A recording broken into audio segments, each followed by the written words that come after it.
자, 역사를 가장 역사답게 황현필입니다. 오늘 굉장히 복잡한 전투, 그리고 이 거란의 2차 침략을 통틀어서 가장 많은 분량을 할애해야 되는 전투, 그리고 새로운 영웅들이 등장하는 그런 전투.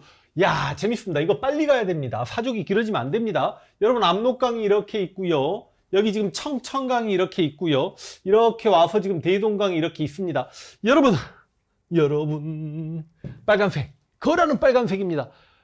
거란의 2차 침략, 거란 황제라고 불렸던 성종이 직접 40만 대군을 이끌고 압록강 안쪽의 내원성, 이거는 거란의 성이라고 했죠. 이렇게 왔다가 얘네들이 여기서 흥화진을 이렇게 공격합니다. 근데 흥화진에서 무려 양규가 7일간을 버팁니다. 그래서 흥화진은 이렇게 살아남습니다. 살아남성 동그라미.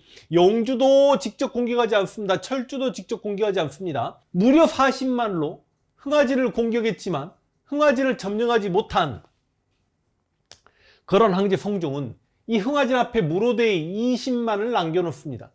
실제로 진짜 20만, 실제 병력이 전체가 40만이었을까? 이것도 우리가 물론 고민해 봐야 됩니다. 거란의 1차 침략 당시에 80만, 그거는 완전히 거짓말이고 한 6만 정도라고 말씀드렸죠. 이때도 좀 약간 부풀려지지 않았나 싶어요. 그런데 기록상으로 20만을 무로대에 놔둔 채로 계속해서 이렇게 진격을 하다가 당시 고려 최고 권력자 강조가 통주성 앞에 이 삼수체에서 저 거란의 세계 최강의 기병 전력을 갖춘 거란 요나라의 20만 병력과 대회전을 하겠다고 검찰을 준비했다가 이 20만 대 우리 30만이었는데 고려에 30만 병력이 어떻게 있을 수 있냐라고 하지만 충분히 있을 수 있다라고 제가 설명을 드렸고, 고려 3대왕 정종 때 광군 30만이 조직이 되었고, 그 30만이 이래저래 고려 지방군 주영군의 모태가 되었고, 당시 강조가 지방에 있는 주영군까지 다 긁어모은 농민병이었다. 여러분, 이 싸움을 했는데 결과적으로 누가 이깁니까? 요나라 성종이 이겨버립니다. 강조는 잡혀서 체포당합니다. 완전히 날아갑니다. 그런데 문제는 거란군이 삼수체에서 강조 30만 병력을 무너뜨리고 강조를 사로잡아 죽였지만 통주성 공격에는 실패합니다. 그렇다면 뭐야 지금? 거란군은 강동 6주 중에 제대로 된 성을 제대로 하나도 공격을 못하고 공성전에서 다 실패하고 있습니다. 그래서 통주성 역시 흥화진처럼 내버려 두고 거란군은 곽주로 진격합니다. 그런데 문제는 또 곽주성의 성주가 조성이라는 놈이 도망을 가버리네. 그러니까 처음으로 거란이 강동 6주 중에 제대로 된 큰 성 하나를 확보를 합니다.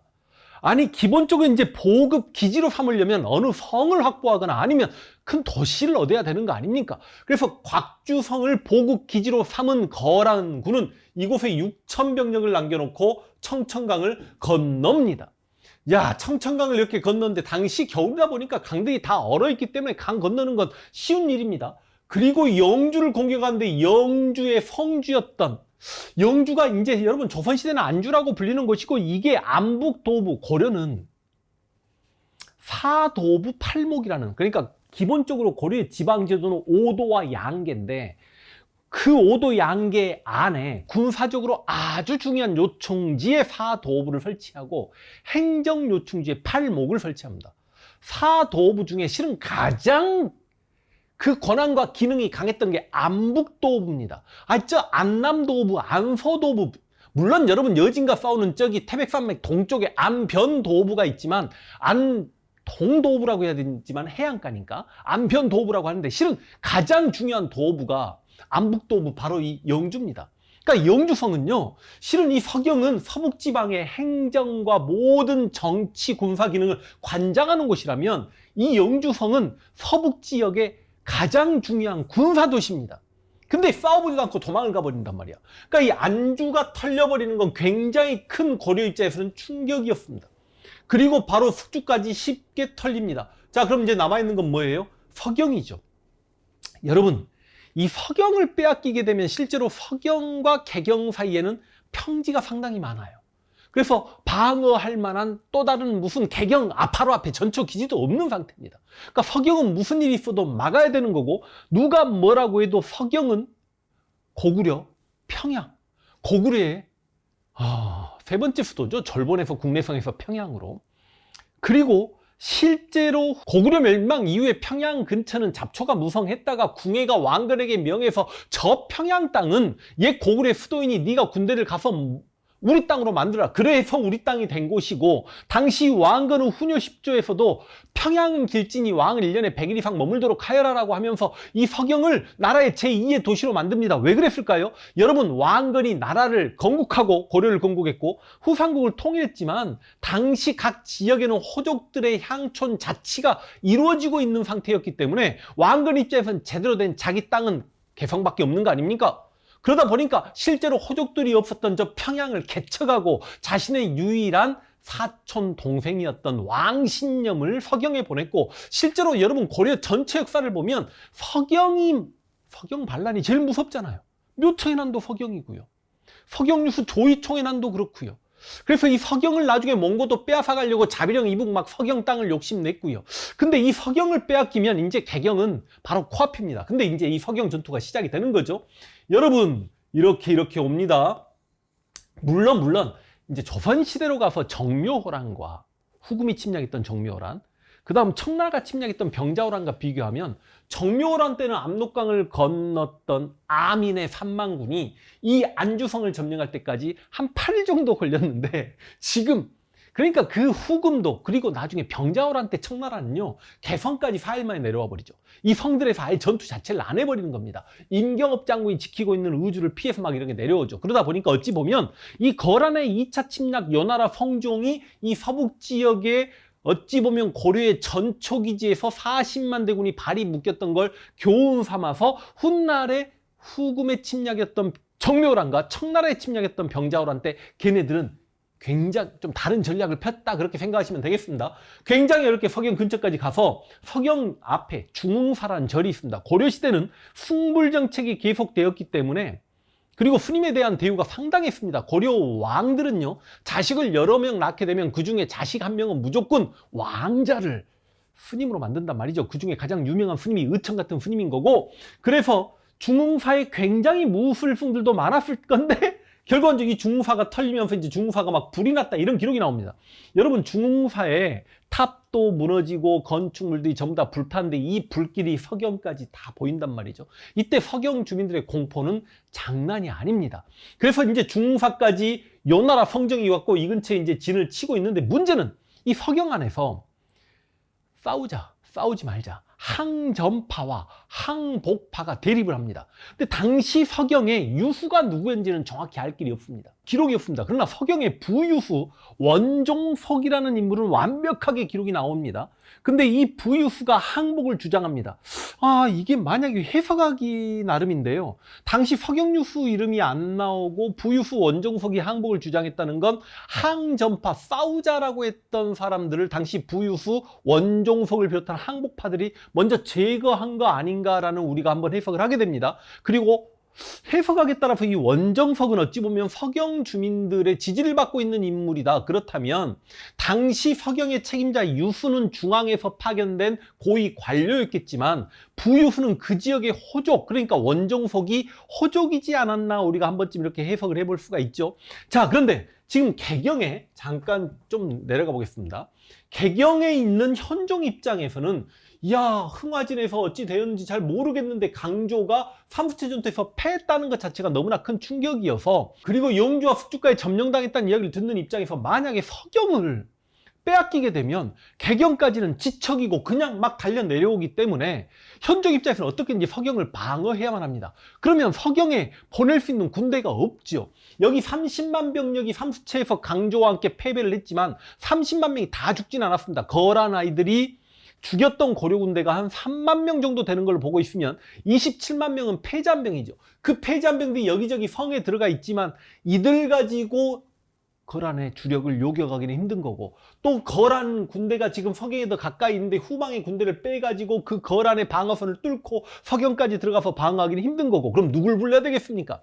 여러분, 서북면이고 동북면이 있습니다. 이 서북면은 거란과 싸우는 고려 군대들이고 동북면에 있는 군대는 여진과 싸우는 군대입니다. 당시 고려는 여전히 여진과 사이가 좋지 않습니다. 여진과도 끊임없는 전쟁을 하고 있습니다. 이 동북면에 도승검사가 탁사정이라는 인물이 있었고, 그 다음 당시 고려의 무력 100 지체문이라는 인물이 있습니다. 이 둘에게 현종이 명령을 내립니다. 야, 일단 여진 아이들이 뭐 소란을 일으키건 혹여나 여진이 국경을 넘어서 침략하더라도 그건 몇천 명 그 정도 수준일 테니까 아직 여진은 부족 단위 통일이 이루어지지 않은 상태니까요. 일단 서경을 빼앗겨서는 안 된다. 빨리 동북면 군사들 이끌고 서경을 지켜라. 그러니까 일단 지체문이 선봉장이 돼가지고 서경을 지키기 위해서 내려옵니다. 여러분, 서경성으로 누가 왔다고요? 지체문이 왔어요. 아니 근데 지체문이 서경까지 왔는데 서경 부유수 원종석이 성문을 안 열어줘. 미쳐버리죠. 근데 이래저래 조작이라는 인물이 지체문에게 성문을 열어줘서 들어갑니다. 그런데 문제는 여러분, 이 앞에 서경 앞에까지 왔던 거란 성종에게도 항복문서가 갔겠죠. 현종이 머리를 쓴 거야. 자, 이제 서경을 도륙하지 말고 그 지역의 백성들을 약탈하지 않고 그대로 계시면 항복하겠다. 서경하고 개경 성문을 열겠다. 그리고 내가 당신에게 친조를 하겠다. 친조가 뭐냐면 내가 당신 앞에 가서 꿇어엎드려서 절을 하고 당신의 신하가 되겠다. 그러니까 거란의 황제 성종 입장에서도 이게 너무나 꿈꾸는 일이잖아요. 서경을 약탈하지 말거라. 그리고 서경의 항복을 권하거라. 너희 왕이 항복했음을 알리거라. 고려의 왕이 항복했음을 알리거라. 그래서 여러분 실제로 여기 삼수체 전투에서 강조의 부하로 패했던 장수 중에 노이라는 장수를 유경이라는 신하와 함께 이 서경으로 들여보냅니다. 들여보냈더니 원종석이 대접 잘해주고 서경 부유수 원종석이 항복하겠다라고 그런 상황인데 어찌저찌 해서 지체문이 들어간 거예요. 지체문이 들어가서 봤더니 원종석이 그 항복해서 어찌 보면 거란의 개가 돼버린 노이라는 장수랑 대접하고 짝짝꿍해가지고 이게 지체문이 아무리 무력이 세다고 하더라도 기본적으로 서경의 주민들은 원종석을 지지하고 있었기 때문에 서경 주민들 입장에서는요, 동북면에서 군대를 끌고 온 지체문은 이방인입니다. 그러니까 이러지도 저리도 못하고 있고 실제로 서경이 항복한답니다라고 하면서 배신자 노이와 거란의 사신 유경이 빠져나가서 요나라 성종에게 알려고 할 때 서경 성문 앞에 지체문이 부하들을 숨겨놓고 있다가 저들 죽여버려라. 죽여버립니다. 그래놓고 항복파와 항정파가 서경에서 계속 대립하고 있을 때 동북면에 누구? 도순검사 탁사장이 대군을 이끌고 평양성에 들어옵니다. 이건 이제 항복파 죽어야죠. 여러분 생각을 해보세요. 거란의 사신까지 죽여버렸어. 항복파들까지 동북면에서 온 지체문과 탁사장이 다 죽여버렸어. 그리고 이 대도수란 인물이 있죠. 실은 거란의 1차 침략 때부터 싸웠던 발해 대광년의 자손이고, 그러니까 발해 왕족 출신. 이 대도수는 당시까지도 발해 유민들을 이끌었다라고 보고 있는데 이 대도수가 동북면에 있다 왔는지 아니면 청천강 지역에서 이 지역에서 전투를 하다가 패잔병이 돼서 서경에서 들어왔는지 모르겠지만 당연히 항전파입니다. 그러니까 어찌 보면 이 서경은 외부에서 들어온 항전파들에 의해서 이제 싸울 수밖에 없는 구조입니다. 이제 와서 항복해봐야 거란 황제 성종이 이게 용납하지 않는 분노가 치미는 상황이야. 더군다나 이렇게 다 점령하고 여기까지 내려와 있었던 요나라 성종이 개경 태수를 내려보내면서 을름이라는 장수에게 3,000기병 기록도 나오고 1,000기병 기록도 나오는데 보내고 있는 상태고, 그리고 이 서경이 조금 이상하다라고 해가지고 한기에게 200기병을 줘서 항복을 다시 한번 알아봐라라고 했는데 201기의 기병을요, 지체문이 100명 기병은 죽여버리고 100명은 사로잡습니다.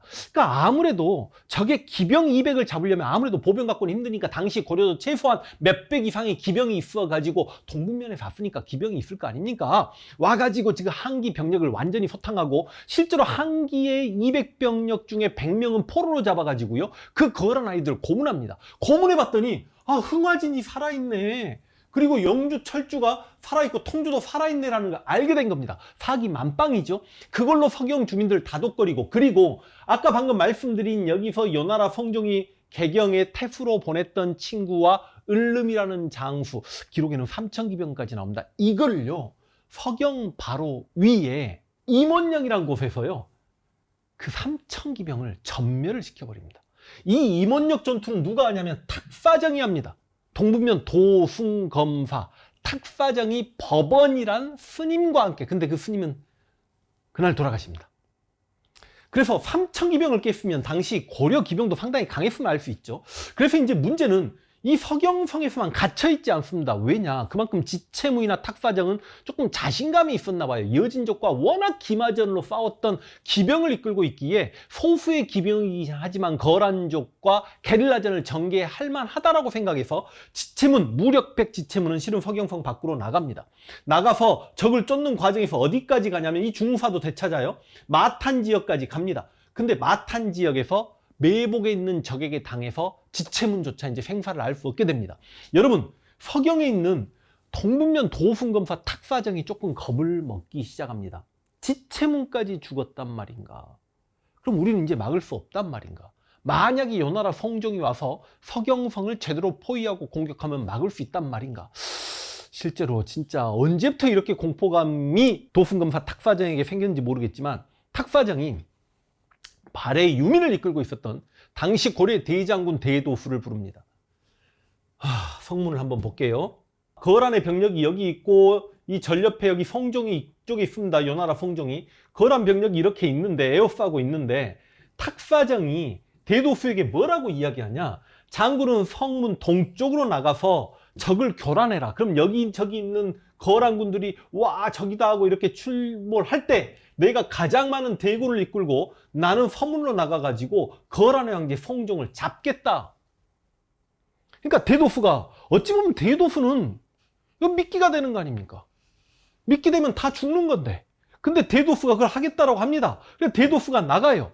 그러면 탁사정은 서문으로 나가가지고 성종을 잡아야 되는데 갑자기 남문으로 도망을 쳐버리네. 그 대도수는 여기서 이제 아니 탁사정의 군대가 와서 빨리 어떻게 해야 되는데 거란 병력에게 에워싸고 체포당하죠. 어쩔 수 없이 항복을 하게 됩니다. 자, 이제 서경 입장에서 한번 생각을 해봅시다. 와, 서경성에서 기존에 유수가 있었는데 중앙 관료가 이거를 원종석 부유수 항복파가 항전파를 먼저 죽였어요. 그래서 서경에 있는 항전파들은 먼저 죽었습니다. 근데 지체문하고 탁사정이 오면서 그래도 서경을 이끌었던 원래 서경 사람들이었을 것 같은 호족들, 원종석을 비롯한 이 항복파들을 죽였습니다. 그럼 동분면 세력이 와서 서경을 지켜보겠다라고 했죠. 근데 지금 탁사정은 이렇게 도망을 쳐버렸습니다. 지체문은 여기 마탄 가가지고 죽었는지 살았는지 알 수가 없습니다. 발해유민을 이끌었던 대도수는 사로잡혀버렸어. 그럼 서경은 누가 지켜? 근데 서경은 항복할 수도 없어. 이제 항복하면 기존의 거라인들 소문 들어서 알고 있잖아요. 뭐 애 어른까지 죽여도 잔인하게 죽여버려. 그러니까 싸워야지. 그래서 젊은 장수들, 지금으로 치면 이제 연대장 이상급은 다 죽었고 대대장급 장수들이 조원, 강민첨 이런 장수들이 모여가지고, 근데 지금 제가 처음 언급합니다만 이 조원과 강민첨이란 장수는요 나중에 기주대첩 때까지 굉장한 공을 세우는 장수들입니다. 조원을 딱 어찌 보면 평양성 유수격으로 스스로 그렇게 삼고 막아냅니다. 그런데 실제로 이 조원과 강민첨이 서경 평양 주민들과 몇 날 며칠 싸웠는지는 정확하게 알 수가 없습니다. 많이 싸워봐야 한 2, 3일, 적게 싸웠으면 하루 이틀, 안 싸웠을 수도 있습니다. 항복을 종용하고 거란군이 에워싸고 있었을 수도 있습니다. 그러나 하여간 서경성은 점령당하지 않고 있습니다. 그런데 갑자기 거란족 입장에서는, 거란족이래, 거란 요나라 입장에서는 청천날벼락. 자신들의 그래도 제대로 된 유일한 보급기지, 여기에 체크해 볼게요. 곽주, 영주, 숙주인데 곽주에 6,000병력 남겨놓고 무로대에 있는 병력도 여기 20만 있는데 뭐 20만 중에 몇만은 살짝 뒤로 빠졌는지도 모르겠지만 더군다나 여기는 군량 보급 기지인데 후방에서 누군가가 나타나서 이 곽주성을 작사를 내버렸네.